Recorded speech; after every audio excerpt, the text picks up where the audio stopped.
Bab 2321. Talia baru saja meminta dokter itu untuk meresepkan 2 botol semprotan pereda nyeri. Bagaimana mungkin dokter itu begitu bodoh dan kehilangan kesempatan menghasilkan uang tanpa melakukan apapun. Meskipun ditatap tajam, dokter itu tetap tenang.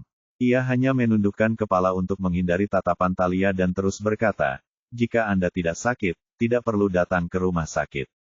Meskipun Anda sudah membayar, ini tetap pemborosan sumber daya medis, bukan? Nona Talia, Anda bisa pergi bersama Tuan Lukas sekarang."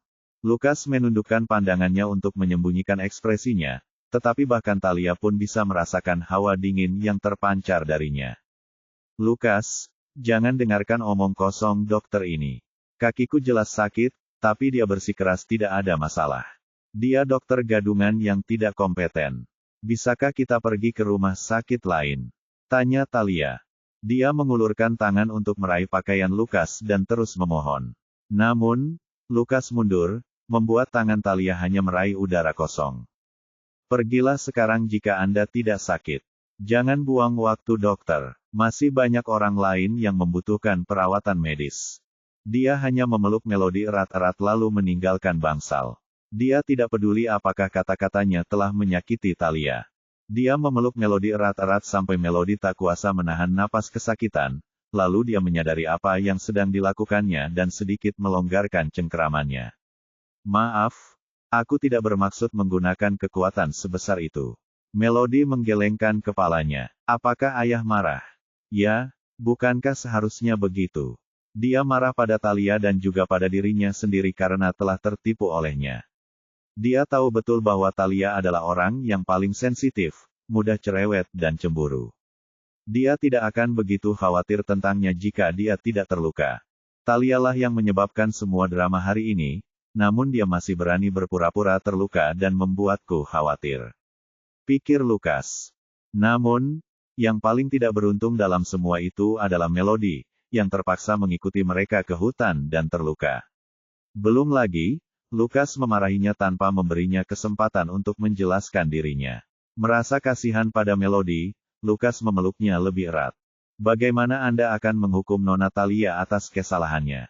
Nada suara Melody tenang namun penuh perhatian, karena ia ingin tahu apakah Lukas akan menghukum wanita yang menyebabkan kakinya terkilir dan mengganggu kedamaian keluarga. Lukas tidak yakin bagaimana harus menjawab pertanyaan ini. Talia sudah dewasa, individu mandiri yang bertanggung jawab atas tindakannya. Lagi pula, siapa dia sehingga berhak menghukum Talia? Dia bukan bosnya atau orang tuanya, jadi bagaimana mungkin dia menghukumnya? Dia memang melakukan kesalahan, tetapi bukan wewenang saya untuk memberikan hukuman. Jantung Melody berdebar kencang. Jadi, bahkan sekarang pun, dia masih enggan menghukumnya, meskipun semua ini adalah kesalahannya. Sepertinya dia benar-benar peduli padanya. Karena Lukas sudah mengatakan demikian, Melody tidak ingin menimbulkan masalah lebih lanjut bagi dirinya sendiri. Dengan tenang, dia menggendongnya masuk ke dalam mobil. Ketika Lukas mengencangkan sabuk pengaman dan ingin berbicara dengannya, wanita itu memejamkan mata, berpura-pura beristirahat. Karena berpikir bahwa dia memang telah melalui banyak hal, Lukas memutuskan untuk tidak mengganggunya lebih lanjut. Setelah masuk ke dalam mobil, ia mengemudi kembali dengan tenang, menjaga kecepatan tetap konstan sepanjang jalan agar Melody bisa beristirahat dengan lebih nyaman. Dalam suasana damai ini, Melody pun tertidur. Bab 2322. Setelah keluar dari mobil, Lukas menggendong Melody kembali ke dalam. Yang mengejutkan, Beatrice dan Cedric telah menunggu mereka di ruang tamu, meskipun keduanya jelas-jelas mengantuk dengan mata tertutup. "Kalian sudah kembali. Apa kata dokter?" Beatrice menyapa mereka dan berjalan bersama mereka ke sofa. Melody memegang tangan Beatrice dan berkata dengan nada tidak setuju, "Nenek, kakek, kalian sebaiknya tidur dulu." "Aku baik-baik saja, sungguh." Dahi Beatrice berkerut karena kekhawatiran yang terus-menerus. "Bagaimana kami bisa tidur nyenyak kalau kalian berdua belum pulang dari rumah sakit?" "Jangan khawatir, kami juga tidak banyak tidur di malam hari, mengingat usia kami." Saat Melody berusaha turun, dia berkata, "Baiklah, sekarang aku sudah kembali, kalian dan kakek bisa tidur dengan tenang." Beatrice mengangguk, memberi instruksi kepada Lukas untuk menjaga Melody sebelum kembali ke kamar bersama Cedric. Apakah kamu lapar? Mau kubuatkan sesuatu untuk dimakan? Tanya Lukas, tetapi Melody menggelengkan kepalanya. Ia tidak nafsu makan, meskipun ia melewatkan makan malam. Lukas memutuskan untuk menyiapkan bubur oatmeal panas untuknya nanti, mungkin saat waktu camilan larut malam mereka seperti biasa, untuk mengisi perutnya. Tak lama setelah mereka kembali, Raymond juga datang sambil menggendong Thalia. Ia tampak kesal, hanya menyapa mereka sebentar sebelum buru-buru meninggalkan ruang tamu. Terdapat sebuah bangunan kecil di samping rumah besar itu yang khusus dibangun untuk tempat tinggal para penjaga keamanan dan staf dapur. Thalia, melihat mereka berdua duduk tenang di sofa, sama sekali tidak peduli dengan keberadaan Melody di dekat mereka dan tersenyum pada Lukas, mencoba menenangkannya. Lukas, sebaiknya kau jangan membawa Melody ke rumah sakit itu lagi lain kali. Dokter pertama yang menangani saya benar-benar tidak kompeten. Dokter baru yang saya temui meresepkan banyak obat oles untuk saya. Melody, setelah mendengar Thalia menyebut namanya, bahkan tidak mengangkat kepalanya. Aku tidak akan ke seleo pergelangan kaki jika bukan karena dia hari ini. Pikir Melody. Dia merasa kesal karena tidak bisa kembali ke lokasi syuting untuk sementara waktu. Adapun bagaimana Lukas akan menghukum Thalia, atau apakah dia akan menghukumnya sama sekali, itu bukan urusan Melody lagi. Dia hanya ingin menyelesaikan masalah ini secepat mungkin dan kembali ke kamarnya. Lukas tidak menanggapi Thalia. Dia hanya bertanya pada Melody, bukankah tadi kau bilang ingin kembali dan beristirahat? Haruskah aku menggendongmu kembali ke kamar dulu? Melody mengangguk. Thalia memperhatikan dengan kesal saat Lukas menggendong Melody kembali ke atas. Ketika ia mendapati dirinya sendirian di ruangan besar itu, ia tak tahan lagi dan melemparkan semua bantal dari sofa ke lantai. Melody itu pikir dia siapa? Beraninya dia mengabaikanku, pikir Thalia. Pikiran tentang orang seperti itu menjadi seorang aktris membuat Thalia semakin membencinya. Dia segera mengambil ponselnya dan membuka aplikasi Surf yang sudah lama tidak dia gunakan. Dia mendaftar di aplikasi ini hanya untuk melacak aktivitas Lukas di New Capital City. Lagi pula, dia adalah seorang taipan bisnis, dan setiap gerakan sekecil apapun darinya akan dibicarakan banyak orang di aplikasi ini. Melalui aplikasi itulah dia mengetahui bahwa Lukas telah menikahi seorang aktris. Dia sangat terkejut bahwa keluarga seperti Rivera akan mengizinkan seorang aktris untuk menikah dengan anggota keluarga mereka. Jika seorang aktris bisa menikah dengan keluarga ini, maka aku juga bisa. Lagi pula, aku jauh lebih baik daripada Melody, pikir Thalia. Bab 2323. Kegiatan favorit Thalia adalah menjelajahi berbagai forum online tempat orang-orang menghujat Melody. Awalnya, dia terkejut dengan bahasa penuh kebencian yang dilontarkan oleh para pengguna internet anonim itu. Seberapa besar kebencian yang harus dipendam seseorang terhadap Melody hingga berbicara begitu kejam tentangnya. Namun, saat ia melihat Lukas semakin dekat dengan Melody, ia menemukan penghiburan dalam membaca komentar-komentar tersebut. Setiap kali merasa diperlakukan tidak adil oleh Melody, Thalia akan membaca komentar-komentar tersebut untuk melihat bagaimana orang lain mengecamnya, dan terkadang menambahkan komentarnya sendiri. Thalia merasa sangat puas ketika seluruh tim produksi Melody dicap sebagai pelaku perundungan. Di matanya, bergaul dengan seseorang yang memiliki karakter yang meragukan seperti Melody hanya akan mendatangkan masalah.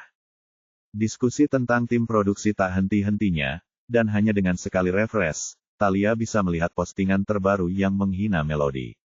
Apakah benar-benar mungkin bagi pendatang baru seperti Melody untuk bergabung dengan film sutradara Son berdasarkan kemampuannya sendiri? Unggahan ini memicu berbagai macam diskusi. Banyak yang terkejut bahwa Melody, seorang aktris yang relatif tidak dikenal, memikul peran utama wanita dalam film Son. Mereka tidak mengerti mengapa, setelah begitu banyak persiapan untuk naskah, Son mempercayakan peran sepenting itu kepada seorang aktris yang belum pernah tampil di depan publik sebelumnya. Postingan tentang wanita ini telah dianalisis secara menyeluruh. Saya kira semua orang sudah mengetahui latar belakang dan koneksinya. Setuju. Melody mungkin menarik dan memiliki kemampuan akting yang lumayan, Tetapi tanpa dukungan dari keluarganya yang berpengaruh, bagaimana mungkin dia bisa mengikuti audisi untuk sutradara Son? Thalia mendidih karena benci mendengar komentar seperti itu. Hak apa yang dimiliki Melody untuk bekerja dengan sutradara film paling terkenal di industri ini? Dia hanya beruntung. Melody tidak akan pernah memiliki semua yang dimilikinya sekarang jika bukan karena Lucas. Namun di sini dia berteriak-teriak ingin pergi ke lokasi syuting dan bertingkah seolah-olah dia pemilik tempat itu, pikir Thalia. Beberapa aktris sebaiknya mengendalikan perilaku mereka. Mereka seharusnya tidak berpikir mereka bisa melakukan apapun yang mereka inginkan di lokasi syuting hanya karena mereka mendapat dukungan dari keluarga yang berpengaruh. Thalia mengetik komentar itu dengan angkuh. Nada bicaranya sengaja ambigu, dirancang untuk membingungkan penilaian orang lain. Seperti yang diperkirakan, banyak orang membalas komentarnya, meminta informasi lebih lanjut. Sepertinya Anda tahu sesuatu. Saya merasa aneh bahwa tim sutradara Son dicap sebagai penindas. Kru filmnya sebelumnya tidak pernah mengalami masalah ini. Sepertinya para aktrislah yang menyebabkan masalah. Komentar ini menerima jumlah suka yang sangat tinggi, dengan banyak yang setuju bahwa tidak pernah ada rumor seperti itu tentang kru film Son sebelumnya. Namun, sejak Melody bergabung, kru film Son terus-menerus masuk dalam daftar topik yang sedang tren, menunjukkan bahwa dia mungkin akar masalahnya. Menurut saya, jika sutradara Son ingin menyelamatkan filmnya, dia harus mengambil langkah tegas sekarang dan mengganti aktris utamanya. Jika dia melakukannya, saya tetap akan antusias mendukung film tersebut di bioskop. Sudah bertahun-tahun sejak saya menonton film karya sutradara Son, dan saya masih menantikannya. Banyak orang lain yang memiliki sentimen serupa, banyak yang menganggapnya hanya sekadar angan-angan. Mereka semua mengatakan bahwa pengaruh keluarganya sangat kuat, jadi bagaimana mungkin Melody bisa digantikan? Kurasa akan ada klarifikasi segera. Mari kita berharap semua orang tetap waspada dan tidak tersesat oleh opini publik. Sekelompok orang saling mengingatkan untuk tidak mempercayai upaya Melody untuk menutupi kesalahannya. Pada akhirnya, bahkan Thalia pun merasa agak bosan. Banyak dari orang-orang ini berspekulasi tentang kehidupan Melody tanpa mengetahui apapun tentang keluarga Rivera. Mereka hanya mengarang cerita, namun, mereka juga cukup menyedihkan. Mereka tidak akan pernah mencapai kelas sosial keluarga Rivera seumur hidup mereka dan hanya bisa mengandalkan imajinasi mereka. Bab 2324. Thalia menyimpan ponselnya, merasa jauh lebih baik setelah membaca kritik orang lain terhadap Melody. Mengingat betapa marahnya Lucas padanya sebelumnya, dia mulai merencanakan cara untuk mengubah pendapat Lucas tentang dirinya. Kembali ke kamarnya, Thalia menatap botol air di atas meja untuk waktu yang lama. Kemudian, dia mendekat dan menuangkan secangkir penuh air panas. Setelah berpikir sejenak, dia menambahkan setengah cangkir air dingin. Yang perlu dia lakukan hanyalah membuat kulitnya memerah. Untuk memenangkan hati Lucas, Thalia harus bersikap tanpa ampun terhadap dirinya sendiri. Dia menggulung celananya dan menuangkan air ke pergelangan kakinya. Ah! Serunya, lalu menggigit bibirnya erat-erat. Meskipun dia mencampurnya dengan air dingin, tetap saja terasa sangat sakit ketika air itu memercik ke kulitnya. Melihat kulitnya langsung membengkak, Thalia tertatih-tatih menuju sofa. Ia gemetar kesakitan tetapi terus menggigit bibirnya. Saat itu, Lucas kembali turun ke bawah. Dengan postur tubuhnya yang tinggi dan langkahnya yang percaya diri, ia memancarkan aura tertentu. Meskipun tidak memberikan wawancara kepada media, diskusi tentang dirinya di aplikasi tersebut terus berlanjut. Itu bisa dimengerti. Lagi pula, dia adalah presiden perusahaan termuda dan terkaya di negara itu, ditambah lagi dengan paras yang tampan. Siapa yang tidak akan tertarik padanya? Thalia, yang merasa iri, bertekad untuk tetap memegang Lucas erat-erat. Beremigrasi ke Molomia bersama keluarganya adalah sebuah kesalahan besar, tetapi karena dia sudah kembali, dia tidak berniat untuk pergi. Lucas, melihat Thalia masih duduk di sofa tanpa berniat untuk bangun, menduga dia masih berpura-pura sakit kaki. Dia sedikit mengerutkan kening, bertanya-tanya kapan Thalia mengembangkan sifat seperti itu, selalu tampak berbohong. Dia berjalan menghampirinya dan bertanya, "Mengapa kau masih di sini?" Dia tidak menyangka akan melihat dahi Talia basah kuyup oleh keringat setelah wanita itu mengangkat kepalanya. Kerutannya semakin dalam karena kebingungan, karena cuacanya tidak sepanas itu. Ada apa? Tanyanya karena ia merasa wanita itu benar-benar tampak tidak sehat. Talia tertawa getir. Lukas, aku tahu kau pikir aku sengaja menipumu, tapi bagaimana kau tahu rasa sakitku tidak nyata? Sejak Melody terluka, kau bahkan tidak memeriksaku dengan benar. Kau membawanya ke rumah sakit dan membawanya kembali. Pernahkah kau mempertimbangkan bahwa aku mungkin benar-benar terluka? Lukas tidak mengerti bagaimana Talia bisa menjadi begitu gemetar padahal sebelumnya ia telah menggendongnya. Ia mengerutkan kening, menundukkan kepala untuk memeriksanya, tetapi Talia menepis tangannya. Lupakan saja, aku tahu kau sudah menyerah padaku. Apa gunanya persahabatan kita selama bertahun-tahun? Setelah malam ini, aku akan membeli tiket pesawat kembali ke Molomia. Aku tidak akan mengganggumu atau menjadi beban bagimu lagi. Lukas bisa mendengar ketegangan dalam suaranya, merasakan bahwa dia sedang menanggung rasa sakit yang luar biasa. Tapi dia tidak seperti ini di rumah sakit, kan? Pikirnya. Sebenarnya apa yang terjadi padamu? Jika kamu terluka, katakan saja. Aku bisa menyuruh seseorang mengantarmu ke rumah sakit, kata Lukas. Talia menepis tangan Lukas, kekecewaan terlihat jelas di wajahnya saat dia berdiri dengan tidak stabil, dan terhuyung-huyung pergi. Lukas, aku tahu apa yang kau pikirkan. Kau pikir aku hanya berpura-pura lagi, membuat masalah untukmu. Tapi kau pegang janjiku bahwa mulai malam ini dan seterusnya, aku akan mengakui posisiku dan aku tidak akan mengganggumu lagi. Lukas, yang sudah dalam suasana hati buruk, merasakan gelombang ketidaksabaran atas perilaku Talia dan memutuskan untuk tidak berurusan dengannya lagi. Namun, dia tidak menyangka Talia akan terhuyung dan tiba-tiba jatuh dari sofa. Ah! Talia meringkuk kesakitan, kakinya terasa seperti terbakar dari dalam. Barulah saat itulah Lukas menyadari luka di kakinya. Melihat Talia menggulung celananya untuk memeriksanya, dia terkejut melihat area bengkak dan merah yang besar itu. Bab 2325. Apa yang terjadi di sini? Sebelumnya semuanya baik-baik saja, bagaimana bisa jadi seperti ini? Kita harus segera membawamu ke rumah sakit. Lukas, melihat parahnya luka itu, tidak bisa menunda lagi. Hah! Talia menepis tangannya. Lukas, kau tidak perlu mengkhawatirkanku. Aku baik-baik saja, meskipun sakit sekali, itu urusanku. Kau tidak perlu merawatku. Dia berusaha mendorongnya menjauh dan kembali ke kamarnya. Ada apa denganmu? Sekarang kau terluka, seharusnya kau pergi ke rumah sakit. Kau tidak terluka sebelumnya, jadi tentu saja kau membuang-buang sumber daya medis. Dokter tidak salah mengatakan itu. Apa kau tidak menyadari apa masalahnya? Tanya Lukas. Lukas memperhatikan Talia yang menggertakkan giginya menahan kesakitan, merasa frustrasi sekaligus terdorong untuk bertindak. Karena Talia tidak mau mendengarkannya, Lukas memutuskan akan membawanya ke rumah sakit, suka atau tidak suka. Maka, ia mengulurkan tangan dan menarik Talia berdiri, mengabaikan perlawanannya, lalu menyeretnya menuju garasi. Lukas, tinggalkan aku sendiri.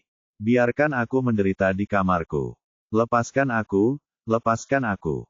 Talia melawan, sementara Melody, mendengar keributan di lantai bawah, keluar dari kamarnya untuk melihat apa yang terjadi. Dia tidak menyangka akan melihat Lukas menggenggam tangan Talia. Dia mencengkeram pagar dengan erat, buku-buku jarinya memutih karena tegang. Jangan bergerak, kakek dan nenek sedang beristirahat. Tidak baik membangunkan mereka, kata Lukas. Barulah kemudian Talia dengan patuh mengikutinya. Melody memperhatikan mereka pergi dari lantai atas. Setelah mereka menghilang dari pandangan, dia menarik napas tajam dan terhuyung mundur beberapa langkah. Kaki kirinya, yang seharusnya tidak menopang berat badan, tanpa sengaja menyentuh tanah saat dia lengah, menyebabkan rasa sakit yang tajam di pergelangan kakinya. Rasa sakit fisik seringkali menjadi pelampiasan bagi kesedihan emosional. Melody menghela napas dan memaksakan senyum pahit. Kemudian, ia diam-diam kembali ke kamarnya sendirian dengan bersandar pada dinding. Melody tahu bahwa Lukas selalu menyimpan Talia di hatinya. Meskipun Talia telah menyebabkan banyak masalah sebelumnya, dia tetap tidak ingin menghukumnya. Meskipun Melody sadar bahwa Lukas dan Talia tidak akan melakukan hal yang tidak pantas saat mereka berada di luar, pikiran itu tetap mengganggunya, menusuk benaknya setiap kali dia memejamkan mata. Melody berbaring di tempat tidur, yang terasa begitu besar dan kosong. Ia tidak terlalu mempermasalahkannya ketika tinggal sendirian, tetapi setelah menghabiskan begitu banyak waktu bersama Lukas di ruangan yang sama, ia merasa nyaman dengan kehadirannya.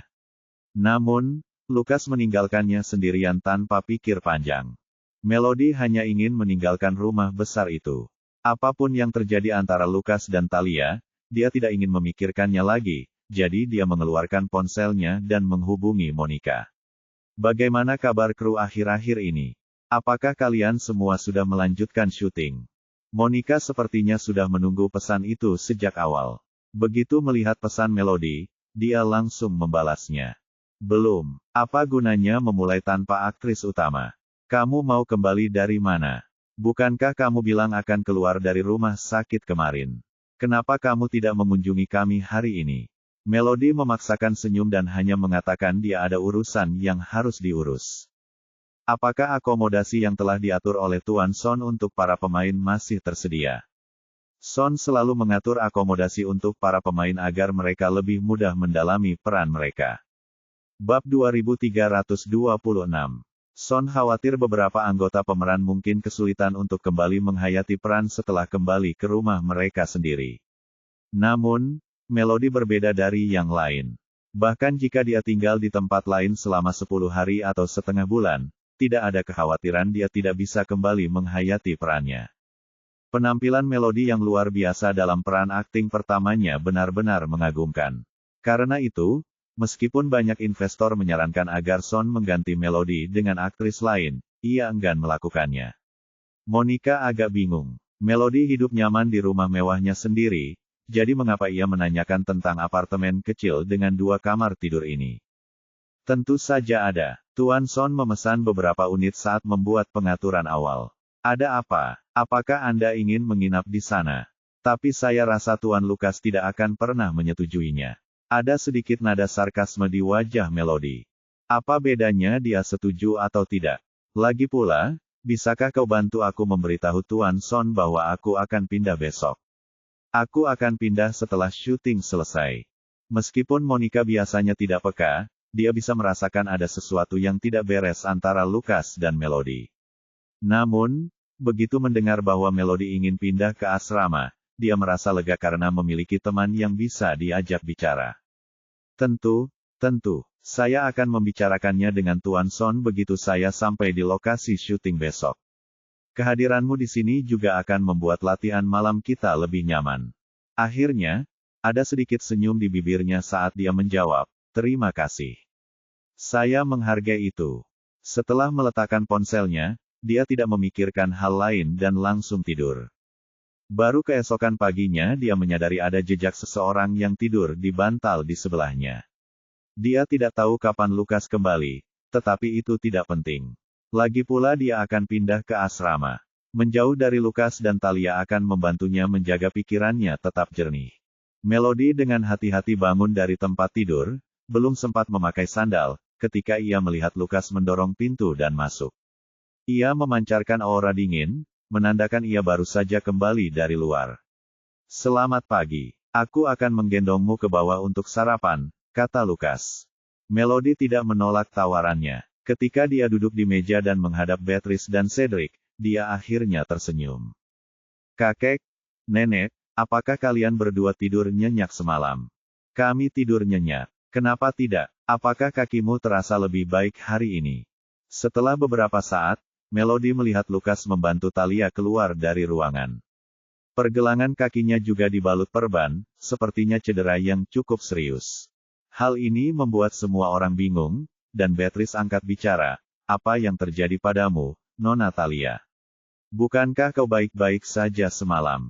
Talia tersenyum canggung. Aku tidak sengaja menumpahkan segelas air ke kakiku kemarin, jadi kakiku terbakar. Untungnya, Lukas langsung membawaku ke rumah sakit, kalau tidak rasa sakitnya pasti tak tertahankan. Setelah terluka, tampaknya temperamen Talia telah membaik. Beatrice berkomentar dengan penuh makna, sepertinya kamu kurang beruntung di negeri ini. Kamu sudah berulang kali terluka sejak datang ke sini. Mungkin lebih baik kamu segera kembali ke Molomia dan melanjutkan studimu. Mendengar itu, Thalia tersenyum canggung dan tidak berkata apa-apa. Sementara itu, Melody diam-diam memakan serealnya. Ketika dia melihat semua orang hampir selesai makan, dia menyeka mulutnya dan berbicara. Kakek, nenek, aku akan pindah ke asrama agar lebih mudah bagiku untuk pergi ke lokasi syuting. Pernyataan ini menimbulkan kehebohan. Sebelum Beatrice sempat berbicara, Lukas dengan belak-belakan berkata, "Tidak, kamu tidak bisa." Melody mengangkat kepalanya dan menatap matanya. "Kenapa tidak?" Lukas mengerutkan kening. "Bukankah sudah jelas?" Bab 2327. Kamu cedera. Siapa yang akan merawatmu di lokasi syuting? Tanya Lukas. Melody sudah siap menjawab pertanyaan itu. Cedera saya tidak terlalu serius. Hanya saja saya tidak bisa memberi tekanan pada pergelangan kaki kiri saya. Lagi pula, ada Penny dan Monica di lokasi syuting. Mereka berdua sangat baik dan akan menjaga saya. Nada suara Melody tenang, dan dia sepertinya tidak berniat berdebat terlalu lama dengannya. Bagaimanapun, dia telah memutuskan untuk pergi hari itu. Beatrice tampak khawatir. "Melody, apa kau tidak mau tinggal di rumah? Apa kau tidak mau menemaniku? Pergelangan kakimu belum sembuh, dan aku sangat khawatir kau pergi ke lokasi syuting." Melody hanya tersenyum tipis kepada Beatrice dan menepuk tangannya untuk menenangkannya. "Nenek, bukan itu masalahnya. Bagaimana mungkin aku bosan menemanimu? Aku hanya berpikir tinggal di lokasi syuting lebih nyaman. Asrama sangat dekat, dan aku akan tinggal bersama para pemain lain, jadi kita bisa saling menjaga. Akan lebih mudah juga untuk berlatih bersama mereka sepulang kerja. Tidak ada yang salah dengan tinggal di sini, tetapi jaraknya terlalu jauh. Bahkan dengan sopir yang menjemput dan mengantar saya, itu tetap membuang banyak waktu saya. Lebih baik tinggal di asrama saja dan tidak merepotkan sopir lagi."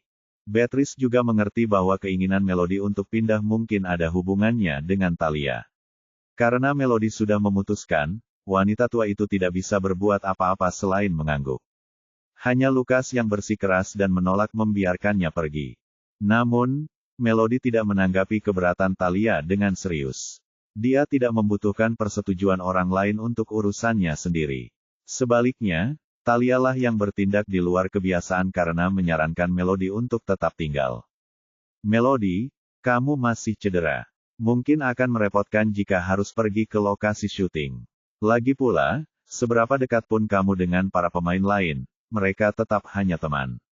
Bagaimana mereka bisa dibandingkan dengan kakek Cedric dan nenek Beatrice? Mengapa tidak tinggal di rumah saja sampai cederamu sembuh? Jika kamu masih ingin merasakan tinggal di asrama, kamu selalu bisa pergi nanti." Saran tulus Thalia sedikit mengejutkan Melody, tetapi dia hanya tersenyum dan bersikeras pada pilihannya. "Apa kau tidak dengar apa yang Thalia katakan? Apakah kau harus membuat keributan tentang ini padahal kau sedang terluka?" Nada suara Lukas sangat kaku, membuat Melody kehilangan nafsu makan. Bahkan Cedric pun angkat bicara, "Bicaralah dengan sopan. Kita semua sedang sarapan. Mengapa kau begitu kasar padanya?" Lukas menatap Melody dengan saksama, melihat bahwa Melody masih menolak untuk menjawabnya. Akhirnya, dia hanya membanting mangkuk itu dan naik ke atas. Sementara itu, Thalia tersenyum pada Beatrice dan Cedric sebelum berjalan pincang ke atas. Namun, di pojok jalan, ia tanpa diduga melihat Lukas sedang menunggu di sana. Meskipun ekspresinya tidak menyenangkan, ia tetap mengangkat Melody dan membawanya ke atas. Setelah dengan hati-hati membaringkan Melody di tempat tidur, Lukas berjongkok di depannya dan menatap matanya. "Bagaimana kau bisa tinggal di asrama jika kau masih membutuhkanku untuk menggendongmu ke atas? Siapa yang akan menjagamu di sana?" Melihat ekspresi lembutnya, Melody merasa kesal dan memalingkan muka. "Kau pikir aku tidak bisa menjaga diriku sendiri tanpamu? Tidak bisakah aku membeli kruk sendiri? Jangan terlalu sombong. Aku masih bisa hidup dengan baik tanpamu. Lagi pula aku punya teman-teman sendiri." Lukas dengan lembut meletakkan tangannya di atas tangan Melody, menyebabkan Melody tersentak seolah terkejut. Aku tidak pernah ragu bahwa kamu bisa hidup dengan baik tanpaku. Aku hanya mengkhawatirkanmu. Aku khawatir kamu akan kesulitan sendirian di asrama. Bahkan jika kamu punya teman, apakah mereka bisa selalu bersamamu?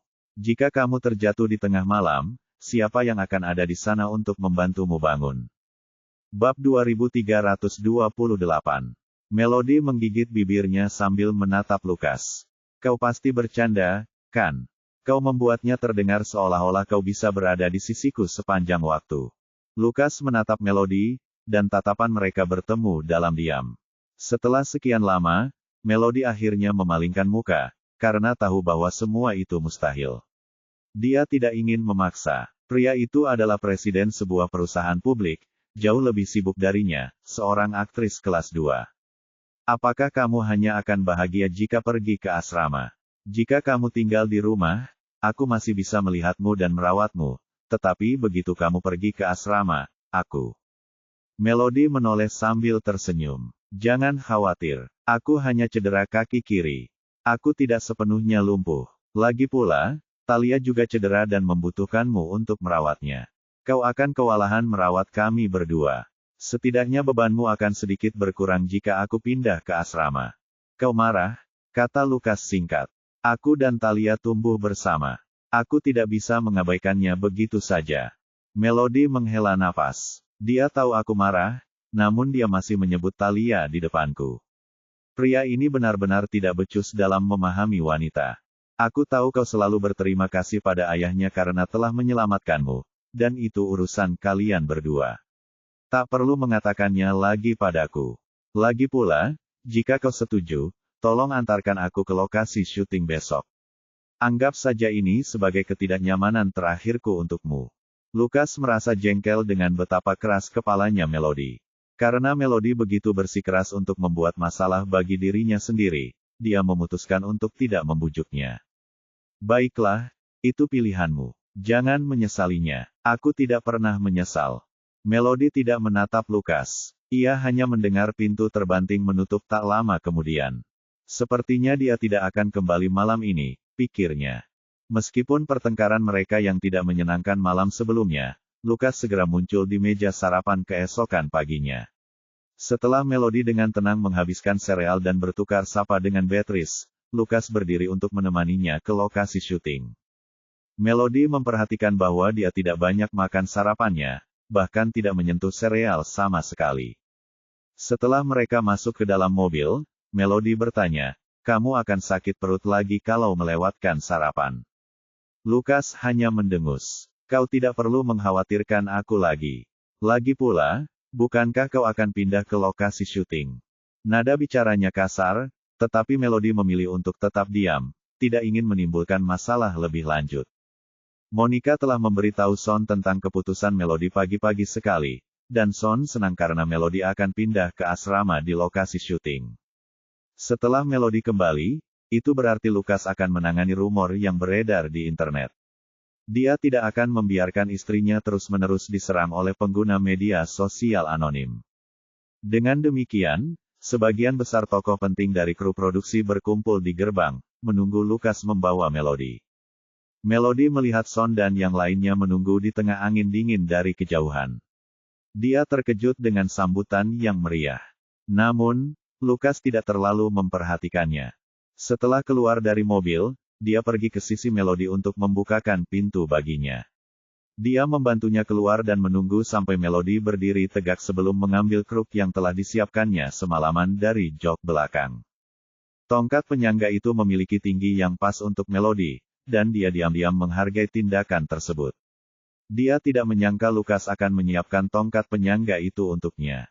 "Terima kasih," kata Melody pelan, sambil memegang lengan bajunya sebagai tanda terima kasih. Lukas terdiam sejenak sebelum menuntunnya mendekat ke arah Son. "Son, Mick," sapa Lukas kepada mereka. Monica, yang berada di samping Son dan Mick, sang produser, dengan antusias mendekati dan mendukung Melody. Bab 2329.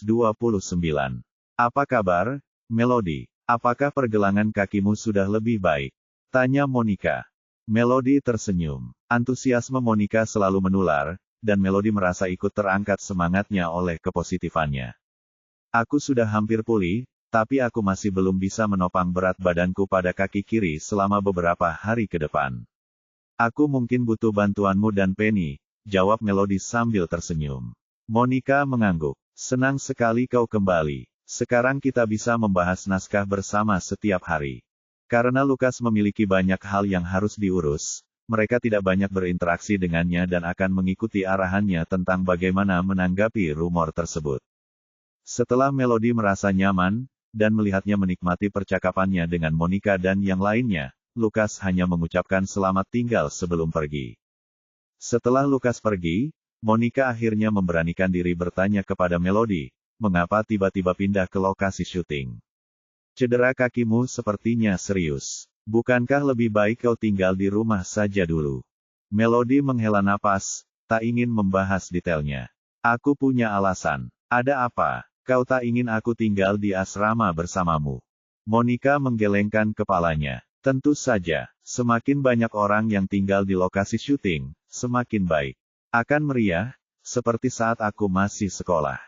Melody tersenyum. Menyadari kelelahan yang tanpa sengaja terlihat pada Monica, Penny dengan cepat menarik Monica menjauh, dan mereka pun pergi. Asrama yang beberapa saat sebelumnya ramai dengan aktivitas, tiba-tiba terasa kosong. Kamar itu tidak seluas kamar yang ia tempati bersama Lukas di rumah. Saat bersama Lukas, setiap sudut ruangan itu terasa dipenuhi kehadirannya. Sebaliknya, tinggal sendirian di asrama terasa sepi dan dingin. Namun, ini adalah pilihannya, dan dia tidak menyesalinya. Menciptakan jarak antara dirinya dan Lukas dapat memberi mereka berdua kejelasan tentang apa yang sebenarnya mereka inginkan. Ia akan dengan anggun mengalah jika Lukas ingin bersama Talia. Dengan begitu, mereka bisa menghindari keterikatan emosional yang tidak perlu di antara mereka. Meskipun melepaskan pria yang dicintainya mungkin akan menyakitinya, ia percaya bahwa menanggung rasa sakit jangka pendek lebih baik daripada memperpanjang penderitaan. Lebih baik memutuskan hubungan jika dia ditakdirkan untuk jatuh cinta dengan seseorang yang bukan miliknya. Terlalu dekat dengannya hanya membuatnya semakin menderita. Setelah mengantar Melody pergi, Lukas tidak pulang. Sebaliknya, ia kembali ke kantor, dan duduk di mejanya, menatap kosong dokumen-dokumen yang terbentang di depannya. Ketuk, ketuk. Tuan Lukas, apakah Anda sudah menandatangani dokumen yang Anda minta barusan? Departemen Keuangan sangat membutuhkannya. Barulah ketika Edmund mengetuk pintu kantornya, Lukas tersadar dari lamunannya. Maaf, saya melamun sejenak. Biar saya periksa dulu, dan saya akan kembali dalam 5 menit. Edmund terkejut dengan perilaku yang tidak biasa ini, tetapi ia tetap tenang. Ya, Tuan Lukas. Selama bertahun-tahun Edmund bekerja untuk Lukas, ini adalah pertama kalinya ia melihat Lukas kehilangan fokus pada urusan bisnis. Lukas selalu menjadi lambang efisiensi dan fokus, dengan tingkat produktivitas tertinggi di seluruh perusahaan. Tidak ada seorang pun di perusahaan yang dapat menyainginya, namun dia mengatakan bahwa dia telah kehilangan fokus. Itu benar-benar tidak masuk akal. Lukas mengusap dahinya, pikirannya terus terfokus pada Melody. Dia sangat khawatir Melody akan terluka di lingkungan yang asing. Hanya memikirkan Melody saja sudah membuatnya lupa akan dokumen di depannya. Bab 2330. Melody memfokuskan kembali dirinya. Sore itu, Son datang bersama tim untuk mengetuk pintunya. Para pemeran utama perlu mendiskusikan tantangan yang dihadapi produksi dan bagaimana cara mengatasinya. Sebelumnya, Lukas mengindikasikan bahwa mereka akan mengikuti arahan Melody dalam masalah ini. Penting untuk mengklarifikasi masalah ini dan memastikan bahwa publik melihat bukti mereka. Mereka tidak ingin orang lain berpikir bahwa mereka bersalah dan hanya mengarang bukti untuk menipu publik. Setelah bukti mereka siap, mereka akan menyerahkannya kepada Edmund, yang akan bertanggung jawab untuk berkoordinasi dengan seluruh tim produksi. Son merasa lega setelah mendengar bahwa asisten Lukas sedang menangani masalah tersebut. Dengan demikian, meskipun situasinya belum terselesaikan, Son dan Mick tetap bersemangat. Bahkan, tidak ada yang menyadari bahwa seluruh produksi masih tertunda. Son, Mick, Nathan, sudah lama kita tidak bertemu, kata Melody. Nathan datang menghampirinya dengan hangat dan memberinya pelukan erat. Ya, Memang sudah lama sekali, Melody. Aku sangat senang melihatmu sudah lebih baik. Nathan juga sangat jeli. Saat Lukas ada di dekatnya, dia tidak menghampiri Melody untuk menyapa, yang membuatnya tampak agak dingin. Itu karena pukulan yang diberikan Lukas padanya terakhir kali, yang meninggalkan rasa pahit di hatinya. Setelah Lukas pergi, Nathan akhirnya bisa menyapa Melody dengan benar. Melody juga menepuk punggungnya dengan gembira. Sudah lama ia tidak bertemu para pemain, dan ia memang sedikit merindukan mereka. Senang bertemu kamu lagi. Apa kabar akhir-akhir ini? Selain tidak bisa berakting dalam produksi kami, semuanya baik-baik saja. Baiklah, sekarang kita semua sudah bertemu, mari kita lewati formalitas. Sekarang waktunya duduk dan membahas bagaimana mengklarifikasi berbagai hal kepada publik, kata Son. Nathan agak bingung. Meskipun ia dibesarkan di pedesaan, mentalitasnya lebih dari sekadar orang asing, jadi ia berbicara terus terang, mengapa kita tidak memposting buktinya saja di obrolan grup produksi kita agar semua orang bisa melihatnya. Namun, jelas bahwa orang lain tidak berpikir dengan cara yang sama. Karena kita sudah dituduh secara salah begitu lama, klarifikasi ini pasti memiliki nilai yang semestinya, kata Mick sambil menggosok-gosok jarinya. Dia sangat sadar untuk tidak merokok di dekat Melody, tetapi gerakan bawah sadarnya mengkhianati keinginannya. Apa maksudmu? Bagaimana kita bisa mendapat keuntungan dari disalahpahami oleh semua orang? Kalian terus mengingatkan saya untuk tidak berbicara sembarangan di depan umum, dan itu membuat saya gila. Bahkan keluarga saya pun memperingatkan saya untuk tidak menindas orang lain, kata Nathan sambil mengerutkan kening, wajahnya masih menunjukkan sedikit kepolosan. Untunglah kami mengingatkanmu. Kalau tidak, mengingat sifatmu, kau pasti akan menyinggung perasaan semua orang, kata Son tanpa ekspresi. Nathan adalah aktor yang ia pilih sendiri. Kepribadiannya sangat cocok dengan citra kelompok tersebut. Oleh karena itu, jika Nathan dengan gegabah mengklarifikasi sesuatu, hal itu mungkin akan memberikan efek sebaliknya. Orang-orang yang mengintai di dunia maya tidak akan melihatnya sebagai sosok yang benar. Sebaliknya, mereka akan memandangnya sebagai orang yang menindas orang lain dan sama sekali tidak menganggapnya serius. Ini sangat menyebalkan. Aku tidak menyangka Tracy akan berakhir di penjara, menyebabkan semua orang salah paham tentang kita. Bukankah di penjaranya dia sudah cukup membuktikan bahwa semua yang dia katakan itu salah? Gerutu Monica. Sudah lama Melody tidak mendengar nama Tracy disebut-sebut, jadi dia bertanya, bagaimana situasinya sekarang? Monica mengangkat bahu. Apa lagi yang mungkin terjadi? Perusahaan bahkan sedang mempertimbangkan untuk menuntutnya.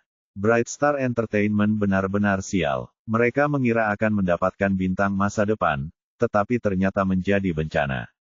Namun proses hukum belum selesai, jadi dia belum ditahan secara resmi. Kudengar prosesnya bisa memakan waktu beberapa bulan.